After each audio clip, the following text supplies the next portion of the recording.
Sensors and test pieces are installed. An experiment is conducted to detect defects of arc-welded bead. Material of test piece is steel.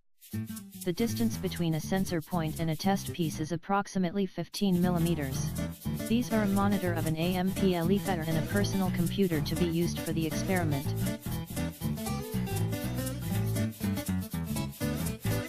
A test piece set on stands is measured being manually rotated. A waveform of the graph moves largely on defect portion, and the red LED on the sensor lights.